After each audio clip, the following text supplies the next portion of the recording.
Class 8 पहला chapter science में विज्ञान के अंदर में आपको पढ़ना है जो है फसल उत्पादन एवं प्रबंधन, जिसको इंग्लिश में यह है नाम क्रॉप प्रोडक्शन एंड मैनेजमेंट। इसको हिंदी में एक बार कहानी पढ़ लेते हैं, समझने की कोशिश करते हैं। ग्रीष्मावकाश यानी कि ग्रीष्म ऋतु में जो छुट्टियां होती है, मैं पहेली एवं बुझो अपने चाचा के घर गए। उनके चाचा एक किसान हैं।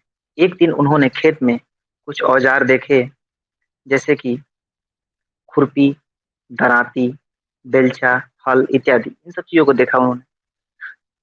अब बूझो और ये दोनों बात कर रहे हैं अपने में,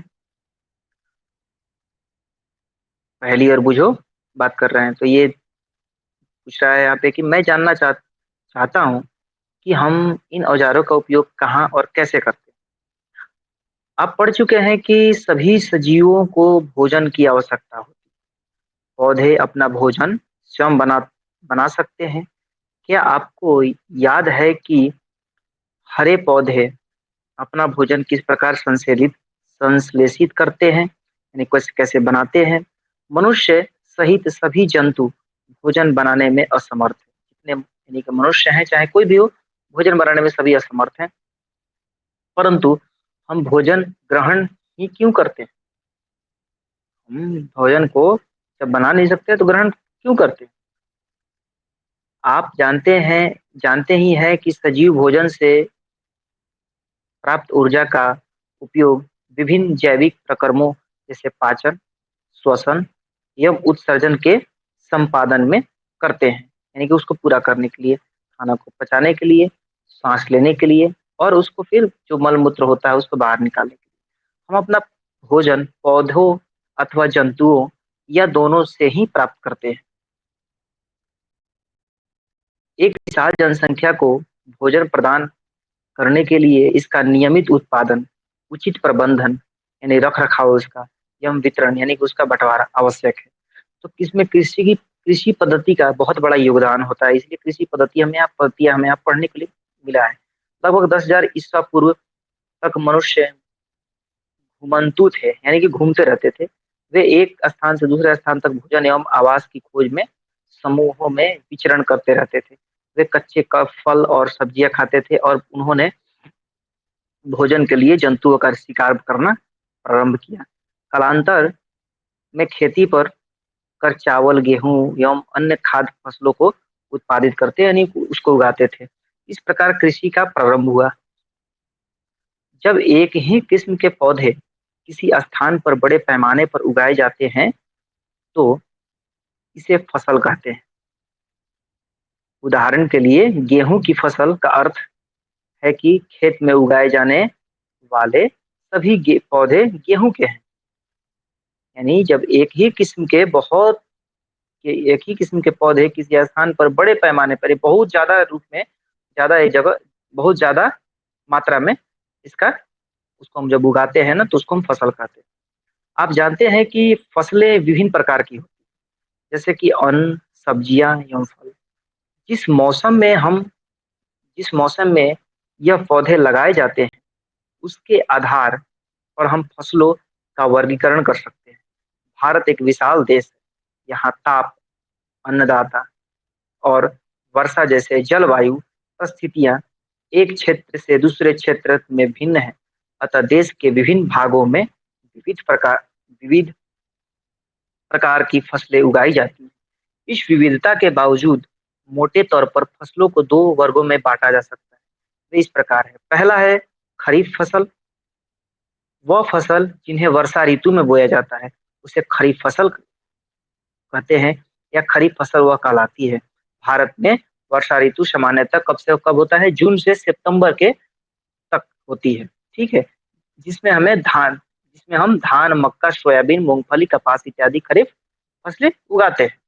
और दूसरा जो रूप उसका बनाया गया वो है रबी फसल। शीत ऋतु में होता है वो, जो कि अक्टूबर से मार्च तक के महीने के बीच का समय होता है। में उगाई जाने वाली फसलें रबी फसल कहलाती हैं। गेहूं, मटर, सरसों तथा अलसी रबी फसल के उदाहरण हैं। इसके अलावा कई स्थानों पर दालें और सब्जियां ग्रीष्म में उगाई जाती हैं। यानी कि जो बीच का मौसम होता है, बीच बीच में हमारा, तो ग्रीष्म ऋतु होता है, उसमें उगाई जाती है फल और सब्जियां। आधारित फसल फसल पद्धतियां कुछ इस प्रकार हैं। फसल उगाने के लिए किसान को अनेक क्रियाकलाप सामयिक अवधि में, यानी कि समय के एक पीरियड में कर लेना होता है, कम से कम समय में उसको कंप्लीट करना, पूरा करना पड़ता है। आप देखेंगे कि यह क्रियाकलाप उस प्रकार के हैं जिनका उपयोग माली अथवा आप सजावटी पौधे लगाने के लिए करते हैं। ये क्रियाकलाप अथवा कार्य कृषि पद्धतियां जो आगे दिए गए हैं, यहाँ ध्यान से देखना है आपको। पहला, मिट्टी तैयार करना। दूसरा, उसका बुआई कराना। फिर खाद एवं उर्वरक देना। फिर चौथा है सिंचाई करना। पांचवा, खरपतवार से सुरक्षा। छठा है कटाई करना। और सातवां है भंडारण करना, इकट्ठा करना। 1.3 में आपको पढ़ना है मिट्टी तैयार करने की प्रक्रिया क्या है। फसल उगाने से पहले मिट्टी तैयार करना प्रथम चरण। मिट्टी को पलटना तथा इसे ओला बनाना कृषि का अत्यंत महत्वपूर्ण कार्य है। इससे जड़ें भूमि में गहराई तक जा सकती है। ओली मिट्टी में गहराई, यानी कि उसको थोड़ा सा क्या होता है, उसको खोद करके मिट्टी को, और फिर उसको रगड़वा देना मिट्टी को, वो पोली मिट्टी बन जाती है, जिसकी वजह से क्या होता है कि जड़ जो होता है फसल का, वो मिट्टी के अंदर तक जाता है। तो पोली मिट्टी में गहराई में धंसी जड़ें भी सरलता से श्वसन कर सकती है। सांस लेने में आसान होता है क्योंकि मिट्टी एकदम भुरभुरा सा होता है। पोली मिट्टी किसी प्रकार पौधे की जड़ों को सरलता से श्वसन करने में, किस प्रकार श्वास लेने में सरलता से मदद कर सहायक है। तो पोली मिट्टी मिट्टी में रहने वाले केंचुओं और सूक्ष्म जीवों की वृद्धि करने में सहायता करती है। यह जीव किसानों के मित्र हैं क्योंकि यह मिट्टी को और पलटकर पोला करते हैं, यानी कि उसको तथा ह्यूमस बनाते हैं। परंतु मिट्टी को पलटना और पोला करना आवश्यक है, यानी कि उसकी एनर्जी को, यानी कि ऊपर वाली मिट्टी को नीचे कर देना, नीचे वाली मिट्टी को ऊपर कर देना। तो क्या होता है कि इससे की एनर्जी मिलती है मिट्टी को, यानी कि नीचे वाले सबसे मिट्टी है ना, उसको ऊपर लेके आ जाएंगे, इससे एक नया मिट्टी मिलेगा हमें, जिसको ह्यूमस मिलते हैं और ताकत मिलती है पेड़ पौधों को इससे। आप पिछले कक्षाओं में पढ़ चुके हैं कि मिट्टी में खनिज, जल, वायु तथा कुछ सजीव होते हैं। इसके अतिरिक्त मृत पौधे एवं जंतु भी मिट्टी में पाए जाने वाले जीवों द्वारा अपघटित होते हैं। इस प्रक्रम में मृत मृत जीवों में पाए जाने वाले पोषक मिट्टी में नियुक्त नियुक्त होते हैं। यह पोषक पौधों द्वारा अवशोषित किए जाते हैं क्योंकि ऊपरी परत के कुछ सेंटीमीटर की मिट्टी ही पौधे की वृद्धि में सहायक है। इसे उलटने पलटने और ओला करने में पोषक पदार्थ ऊपर आ जाते हैं और पौधे इन पोषक पदार्थों का उपयोग कर सकते हैं। अतः मिट्टी को उलटना पलटना एवं पोला करना फसल उगाने के लिए अत्यंत महत्वपूर्ण है। मिट्टी को उलटने पलटने एवं पोला करने की प्रक्रिया जुताई कहलाती है। इसे हल चलाकर करते हैं।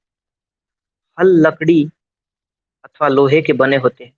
यदि मिट्टी अत्यंत सूखी है तो जुताई से पहले इसे पानी देने की आवश्यकता भी पड़ सकती है। जुते हुए खेत में मिट्टी के बड़े बड़े ढेले भी हो सकते हैं। इन्हें एक पाटल की सहायता, यानी कि एक पटरी की सहायता से तोड़ना आवश्यक है। बुआई एवं सिंचाई के लिए खेत को समतल करना आवश्यक है। यह कार्य पाटल द्वारा किया जाता है। कभी कभी जुताई से पहले खाद दी जाती है। इससे जुताई के समय खाद मिट्टी में भली भांति मिल जाता है। बुआई से पहले खेत में पानी दिया जाता है। अब कृषि का औजार क्या क्या उपयोग किया जाता है जुताई करने के लिए, तो ये इसलिए बताया जा रहा है। अच्छी उपज के लिए बुआई से पहले मिट्टी को भुरभुरा करना आवश्यक है। यह कार्य अनेक औजारों से किया जाता है। हल, कुदाली एवं कल्टीवेटर इस कार्य में उपयोग किए जाने वाले प्रमुख औजार हैं। हल, प्राचीन काल से ही हल का उपयोग जुताई, खाद उर्वरक मिलाने, खरपतवार निकालने एवं मिट्टी खुरेचने के लिए यानी खोदने के लिए किया जाता है। यह औजार लकड़ी का बना होता है जिससे बैलों की जोड़ी दो बैलों की जोड़ी बना दी जाती है अथवा अन्य पशुओं घोड़े ऊंट की सहायता से खींचा जाता है, जिसमें लोहे की मजबूत तिकोनी पत्ती होती है जिसे फाल कहते हैं। हल का मुख्य भाग लंबी लकड़ी का बना होता है जिसे हल शैफ्ट कहते हैं। इसके एक सिरे पर हैंडल होता है तथा दूसरे सिरा जोत के डंडे से जुड़ा होता है जिसे बैलों की गर्दन के ऊपर रखा जाता है। एक जोड़ी बैल एवं एक आदमी इसे सरलता से चला सकता है। चित्र 1.1 में ए में आपको दिखाया भी गया है किस तरीके से आदमी चला रहा है और किसको क्या कहा जाता है। इसको मैं रोकूंगा, आप देख लीजिएगा। आजकल लोहे के हल तेजी से देसी लकड़ी के हल की जगह ले रहे हैं। कुदाल, कुदाली क्या होता है? कुदाली को जानेंगे, पहले इसको देख लीजिए। इसमें आपको कौन सा जोत होता है, वो जो दोनों बैलों के कंधे पर रखेगा उसको जोत कहा गया है। उसके जोड़ करके जो डंडी सीधे गई है उसको हल का शाफ्ट कहा गया है, जो यहाँ पर भी दिखाने की कोशिश कर रहा है। और ये जो लकड़ी जिसमें लोहे का नीचे से सफेद कलर का एक कील वो है, लोहा लगा हुआ है, उसको हम फाल कहते हैं, जो कि अंदर जमीन में धंसता है। अब आते हैं कुदाली की तरफ। यह एक सरल औजार है जिसका उपयोग खरपतवार निकालने और मिट्टी को पोला करने के लिए किया जाता है। इसमें लकड़ी अथवा लोहे की छड़ होती है जिसके एक सिरे पर लोहे की चौड़ी और मुड़ी प्लेट। अब देखो इस तरीके से ये होता है कुदाली। ये मुड़ी हुई एक प्लेट लगी हुई है, ऊपर एक पकड़ है, फिर ये हैंडल है, ये जोत है, ये छड़ है। अब ये होता क्या है, लगी होती है जो ब्लेड की तरह कार्य करती है। इसका दूसरा सिरा पशुओं द्वारा खींचा जाता है। ठीक है।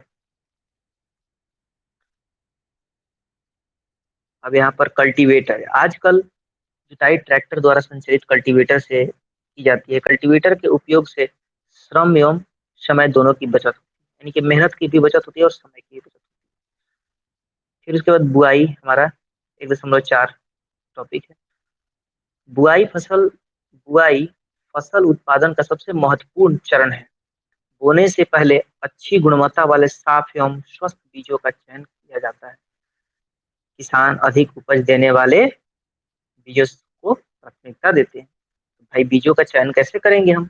एक क्रियाकलाप एक के माध्यम से हम एक चीज समझते हैं। एक बीकर लेकर इसे पानी से आधा भरिए, इसमें एक मुट्ठी गेहूं के दाने डालकर भली भांति हिलाइए, कुछ समय प्रतीक्षा कीजिए। क्या कुछ बीज जल के ऊपर तैरने लगते हैं? जो बीज पानी में बैठ जाते हैं वे हल्के हैं या भारी हैं? क्या है, क्वेश्चन पूछा जा रहा है, सवाल पूछा जा रहा है आपसे। क्षतिग्रस्त बीज खोखले हो जाते हैं और इस कारण हल्के होते हैं, अतः यह जल पर तैरने लगते हैं। अच्छे और स्वस्थ बीजों को क्षतिग्रस्त बीजों से अलग करने की यह एक अच्छी विधि है। बुआई से पहले बीज बोने के औजारों के बारे में जानना आवश्यक है। चित्र 1.2 ए और बी में आपको दिखाया गया। परंपरागत औजार, परंपरागत रूप से बीजों की बुआई में इस्तेमाल किए जाने वाला औजार कीप के आकार का होता है। ये इसमें लगा हुआ है एक कीप, उसमें जुड़ा हुआ है कि जहां जहां हल जाएगा वहीं से ये पाइप जुड़ा हुआ है। ये वाला देखिए, ये वाला चीज देखिए, इसमें जो बीज डाला हुआ है, तो इसको आप देख सकते हैं आसानी से। इसका उपयोग किया परंपरागत रूप से बीजों की बुआई में इस्तेमाल किया जाने वाला औजार कीप के आकार का होता है। चित्र 1.2 ए में बीज को कीप के अंदर डालने पर यह 2 या 3 नुकीले सिरे वाले पाइपों से गुजरते हैं। ये सिरे मिट्टी को भेद कर बीज को स्थापित कर देते हैं। अब इसमें देखते हैं, ये स्पीड ड्रिल है। ये स्पीड ड्रिल है, इसमें कैसे होता है? सीड ड्रिल जिसको कहते हैं, जिसमें बीज को अंदर धंसाना। आजकल बुआई के लिए ट्रैक्टर द्वारा संचालित सीड ड्रिल 1.2 बी में आपको देखने को मिल रहा है। इसमें बीज डालने पे बीज ऑटोमेटिक आपके अंदर चले जाते हैं। देखिए ऊपर ये जो लगा हुआ है पाइप से जुड़ा हुआ है। ठीक है, इसमें बीज साथ साथ आता है।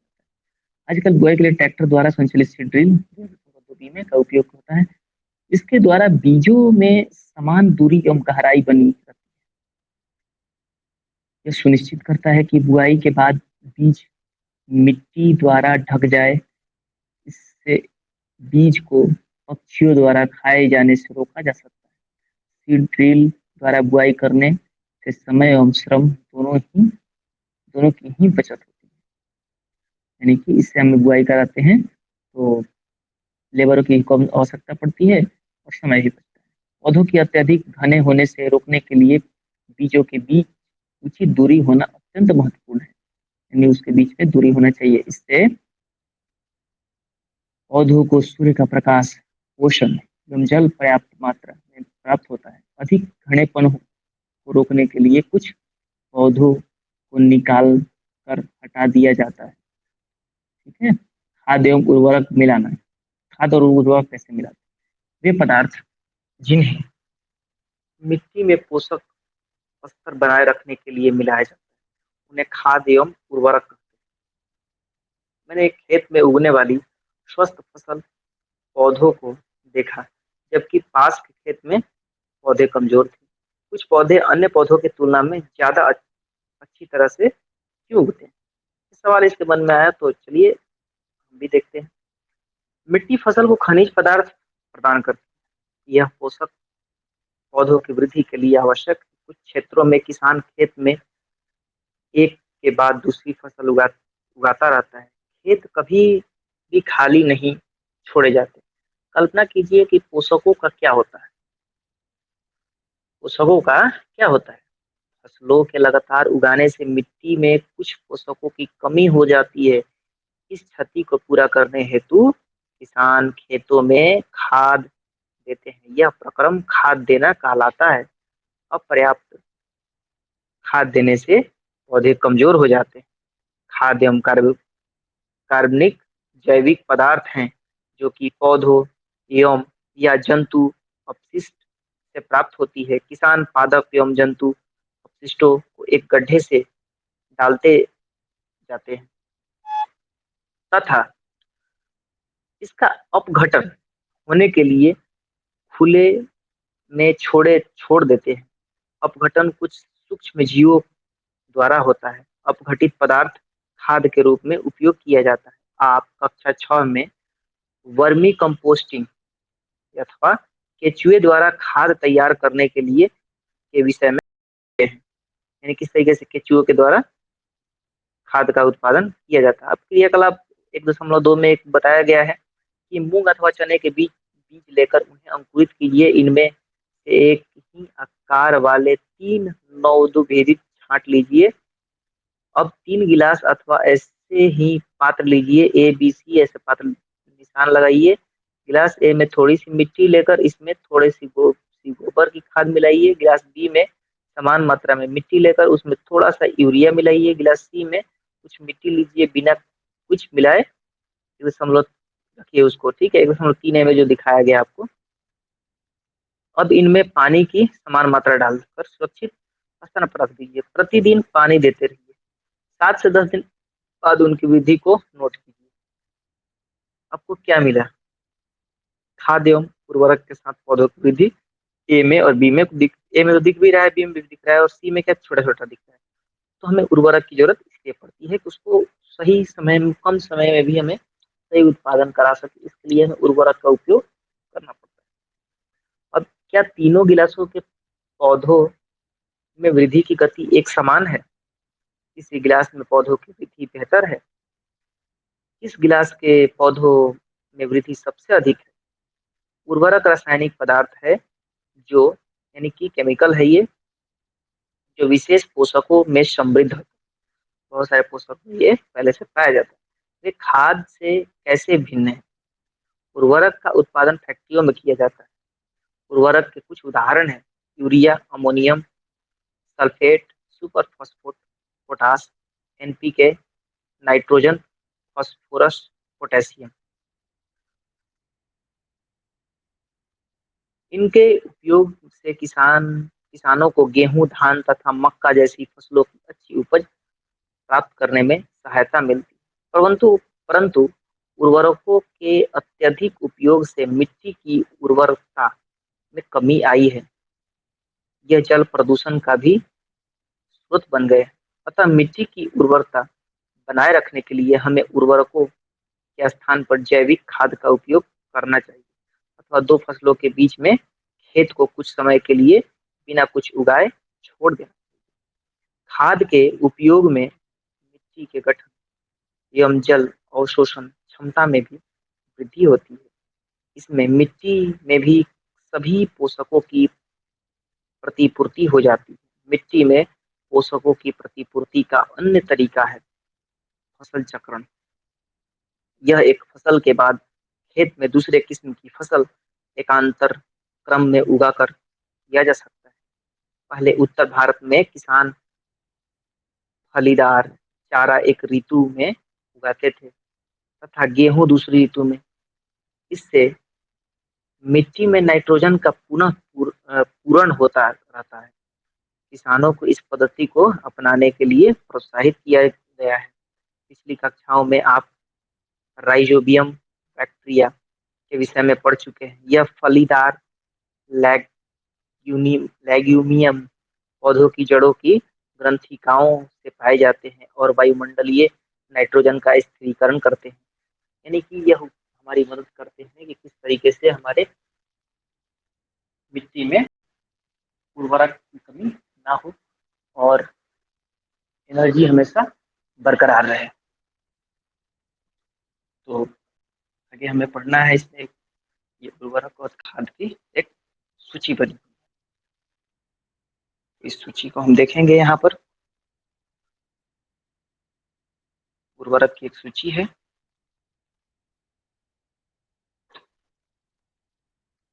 उर्वरक की एक सूची। उर्वरक एक मानव निर्मित लवण है। तो खाद क्या है? इन दोनों में अंतर एक दिखाने की बात की। तो खाद क्या है? खाद एक प्राकृतिक पदार्थ है जो गोबर एवं पौधों के अवशेष के विघटन से प्राप्त होता है। उर्वरक, फिर उर्वरक की बात करते हैं तो उर्वरक का उत्पादन फैक्ट्रियों में होता है। खाद खेतों में बनाई जा सकती है। उर्वरक से मिट्टी को ह्यूमस प्राप्त नहीं होती। खाद से मिट्टी को ह्यूमस प्रचुर मात्रा में प्राप्त होती है। उर्वरक में पादप पोषक जैसे कि नाइट्रोजन, फास्फोरस तथा पोटेशियम प्रचुरता में होता है और खाद में पादप पोषक तुलनात्मक रूप से कम होते हैं। अब सारणी 1.1 में उर्वरक एवं खाद के बीच अंतर बताए गए हैं। खाद के लाभ। जैविक खाद उर्वरक की अपेक्षा अधिक अच्छी मानी जाती है। इसका मुख्य कारण है, पहला, इससे मिट्टी की जल धारणा क्षमता में वृद्धि होती है। दूसरा, इससे मिट्टी भुरभुरी एवं सरंध्र हो जाती है जिसके कारण गैस विनियम सरलता से होता है। इससे मित्र जीवाणु की संख्या में वृद्धि हो जाती है। इस जैविक खाद से मिट्टी का गठन सुधर जाता है। अब सिंचाई की प्रक्रिया में हम आते हैं, किस तरीके से हमें उसको सिंचाई करना है। सिंचाई की प्रक्रिया में जीवित रहने के लिए प्रत्येक जीव को जल की आवश्यकता होती है। पौधों के वृद्धि एवं परिवर्धन के लिए जल का विशेष महत्व है। पौधों की जड़ों द्वारा जल का अवशोषण होता है जिसके साथ खनिजों और उर्वरकों का भी अवशोषण होता है। पौधों में लगभग 90% जल होता है। जल आवश्यक है क्योंकि बीजों का अंकुरण शुष्क स्थिति में नहीं हो सकते, यानी सूखे स्थिति में उसके नहीं हो सकते। जल में घुले हुए पोषक का स्थानांतरण पौधे के प्रत्येक भाग में होता है। यह फसल की पाले एवं गर्भ हवा से रक्षा करता है। स्वस्थ फसल वृद्धि के लिए मिट्टी की नमी को बनाए रखने के लिए खेत में नियमित रूप से जल देना आवश्यक है। निश्चित अंतराल पर खेत में जल देना सिंचाई कहलाता है। सिंचाई का समय एवं बारंबारता फसलों, मिट्टी एवं ऋतु में भिन्न होता है। गर्मी में पानी देने की बारंबारता अपेक्षाकृत अधिक होती है। ऐसा क्यों है? क्या यह मिट्टी एवं पत्तियों से जल वाष्पन की दर अधिक होने से हो सकता है। सिंचाई के स्रोत, कुएं, जलकूप, तालाब, झील, नदियां, बांध एवं नहर इत्यादि जल के ये सब स्रोत हैं। देख लीजिए यहाँ पर चित्र में बनाए गए हैं कि जिस अंदर हम कुएं से ही पानी निकाल रहे हैं। अलग अलग पाइप से आप अलग अलग चित्रों में अलग अलग चीजों से हमें दिखाई दिए। ठीक है। सिंचाई के पारंपरिक तरीके हैं ये, पहले पुराने तरीके हैं। कुओं से, झीलों से, नहरों से उपलब्ध जल को निकाल कर खेतों तक पहुंचाने के तरीके विभिन्न क्षेत्रों में भिन्न भिन्न है। मवेशी तथा मजदूरों इन विधियों में इस्तेमाल किए जाते हैं, अतः ये सस्ते हैं परंतु ये कम दक्ष हैं। विभिन्न पारंपरिक तरीके निम्न हैं: मोट यानी चेन पंप, ढेकली, रहट, कोल। चित्र 1.4 के ए से लेकर डी तक में आपको बहुत सारी चीज दिखाई गई। ठीक है। जल को ऊपर खींचने के लिए सामान्यतः पंप का उपयोग किया जाता है। पंप चलाने के लिए डीजल, बायोगैस, विद्युत एवं सौर ऊर्जा का उपयोग किया जाता है। अब ये जो एक आधुनिक सिंचाई आया है, ये इसके बारे में आपको जानना है।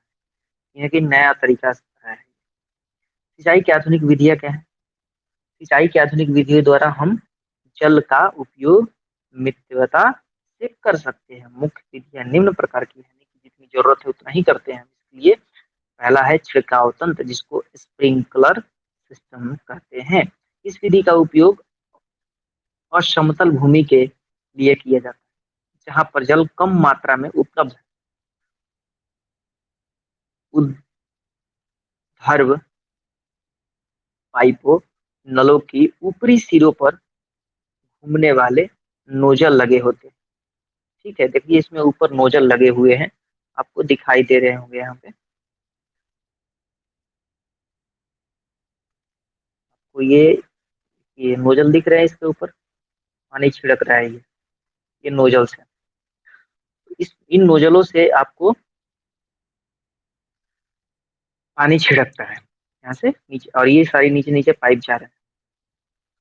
ठीक है। ऊपरी सिरों पर घूमने वाले नोजल लगे होते हैं।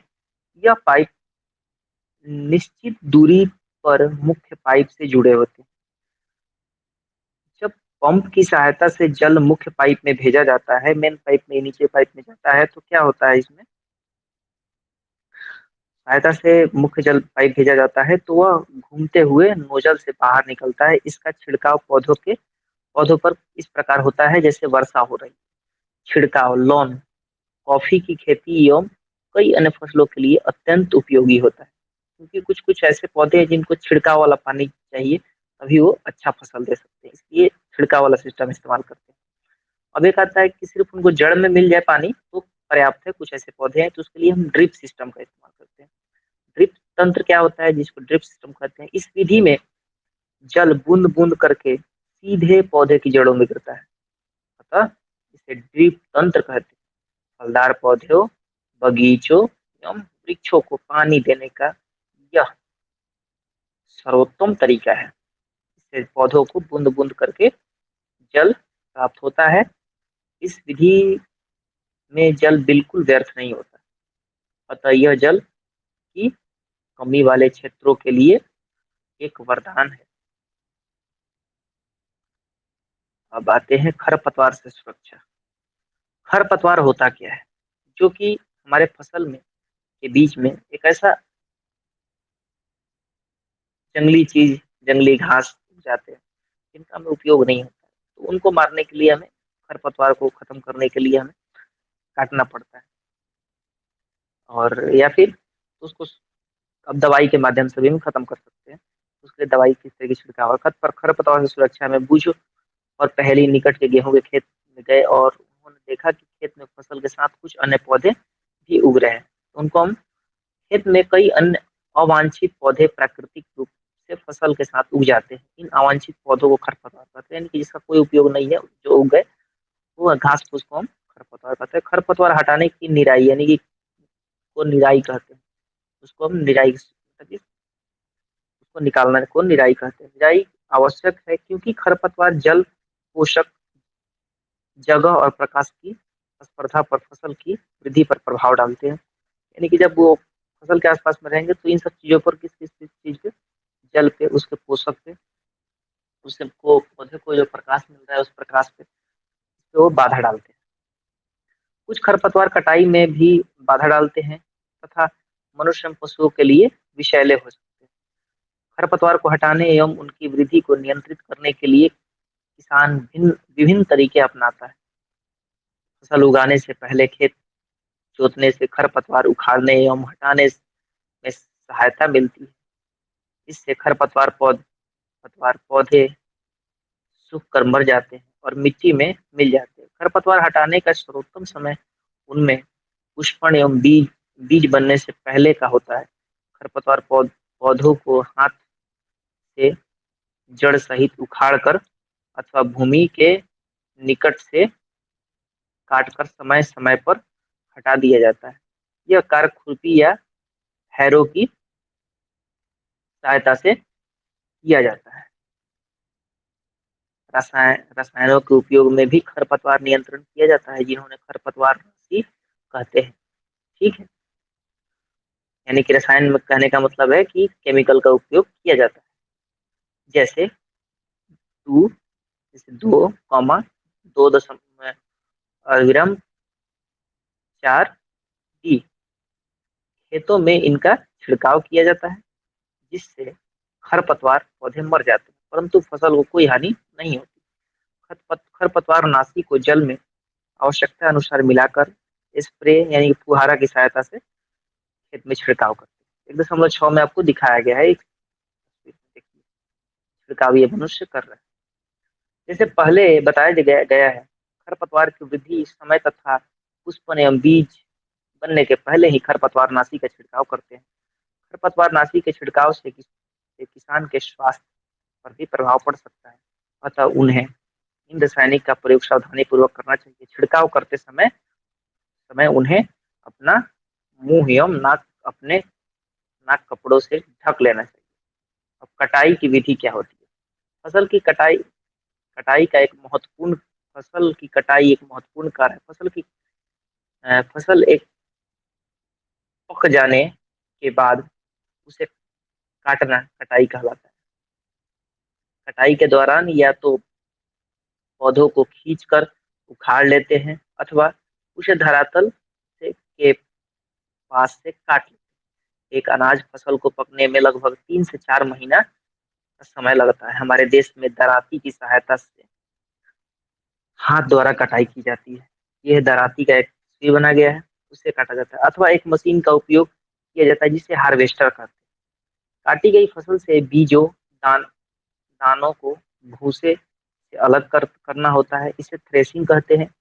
यह कार्य कंबाइन मशीन जो ये जो है आपको दिख रहा है यहाँ पे कंबाइन, ये क्या है? कंबाइन मशीन इसके द्वारा किया जाता है एक स्मार्ट में, जो कि वास्तव में हार्वेस्टर और थ्रेशर का संयुक्त रूप है। ये आपके फसल को काट भी देगा, काट के इसमें से भूसा भी निकाल देगा और अनाज भी निकाल देगा। और वैसे पहले आपको काटना पड़ेगा, फिर फटकना पड़ेगा, अलग अलग करना पड़ेगा, फिर छोटे खेत वाले किसान अनाज के दोनों को फटक कर विनोइंग कर अलग करते हैं, यानी कि फटक कर उसको अलग करते हैं। आप इसके विषय में कक्षा 6 में भी पढ़ चुके हैं। विनोइंग फटकने वाले मशीन, यानी कि हवा उसमें चला दी, उसमें डाल करके दिखा रहे हैं, इसमें से उड़ जाता है जो हल्का होता है। उसके बाद आता है ये कटाई पर्व के बारे में दिया गया है आपको। 3-4 महीने के कठोर परिश्रम के बाद कटाई का समय आता है। स्वर्णिम निर्दानों से भरी खड़ी फसल किसानों के हृदय में उल्लास एवं अच्छे समय का भाव संचारित करती है। यह समय थोड़ा आराम करने एवं खुशी मनाने का है, क्योंकि पिछली ऋतु के प्रयत्न का फल मिलता है। इसलिए भारत के के सभी भागों में कटाई का समय हर्षोल्लास यानी खुशी का माहौल होता है, एवं खुशी का होता है। पुरुष एवं महिलाएं सभी मिलकर इस पर्व को मनाते हैं। कटाई ऋतु के साथ कुछ विशेष पर्व जैसे पोंगल, बैसाखी, होली, दिवाली, नवान्न एवं बिहू जुड़े हुए हैं। भंडारण की बात करते हैं, यानी इकट्ठा कहाँ पे करते हैं और कैसे करते हैं। उत्पाद का भंडारण एक महत्वपूर्ण कार्य है। यदि फसल के दोनों को अधिक समय तक रखना हो तो उन्हें नमी, कीट, चूहों एवं सूक्ष्म जीवों से सुरक्षित रखना होगा। ताजा फसल में नमी की मात्रा अधिक होती है। यदि फसल के दोनों बीजों को सुखाए सुखाए बिना भंडारित किया जाए गया तो उनके खराब होने होने अथवा जीवों द्वारा आक्रमण से वे अंकुरण के लिए अनुपयोगी हो जाते हैं। अतः भंडारण से पहले दोनों बीजों को धूप में सुखाना आवश्यक है, जिससे उनकी नमी में कमी आ जाए।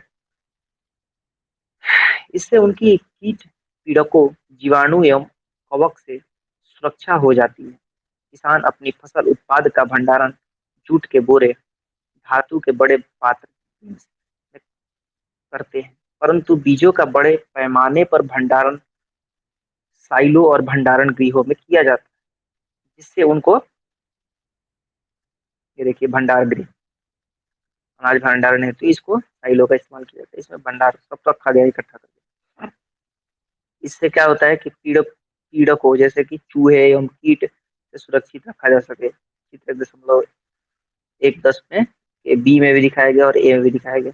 नीम की सूखी पत्तियां घरों में अनाज के भंडारण में उपयोग की जाती है। बड़े भंडार गृह में अनाज को पीड़कों एवं सूक्ष्म जीवों से सुरक्षित रखने के लिए रासायनिक उपचार भी किया जाता है। अब ये नीम की पत्ती और ऐसे चीजों को रखते हैं ताकि कीड़े मकोड़े, जीव जंतु हमारे अनाज को खा ना सके, नुकसान ना कर सके। अब जंतुओं से भोजन हमें कैसे मिलता है? तो दूध कहाँ से मिलता है? गाय से, भैंस से, बकरी से, ऊँटनी से। इस सारणी की पूर्ति करने के पश्चात आपने देखा कि होगा कि पौधे की तरह जंतु भी हमें विभिन्न प्रकार के खाद्य पदार्थ प्रदान करते हैं। समुद्र के तटीय क्षेत्र में रहने वाले लोग मछली का मुख्य आहार के रूप में उपयोग करते हैं।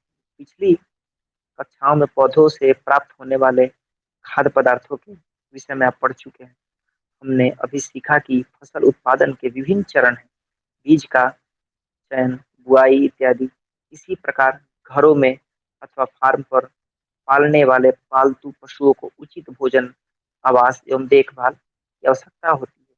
जब ये बड़े पैमाने पर किया जाता है तो इसे पशुपालन कहते हैं। अब देखिए आपका ये चैप्टर खत्म हो चुका है। आपने क्या सीखा? अब ये चीजें आपको पढ़नी है। अपनी बढ़ती हुई जनसंख्या को भोजन प्रदान करने के लिए हमें विशिष्ट कृषि पद्धतियों का को अपनाना होता है। किसी एक स्थान पर उगाए जाने वाले एक ही प्रकार के पौधे को फसल कहते हैं। इस तरीके से जो मुख्य मुख्य बातें हैं इसमें आपको दी है, जो हमने पूरे अभी चैप्टर में पढ़ा है। उसके बाद आपको कुछ प्रश्न उत्तर मिल जाएंगे, इसको आपको करना है। जो अच्छे तरीके से सुनेगा उसको सारे प्रश्न के जवाब मिल जाएंगे। सिंचाई किसे कहते हैं? जल संरक्षित करने वाली सिंचाई की दो विधियों का वर्णन कीजिए। स्पष्ट कीजिए कि उर्वरक खाद से किस प्रकार भिन्न है। ये सभी चीजों के बारे में आपको लिखना है, ठीक है। इसके बाद इसमें कुछ भी नहीं है। ये चैप्टर आपका पहला कंप्लीट हो गया। धन्यवाद।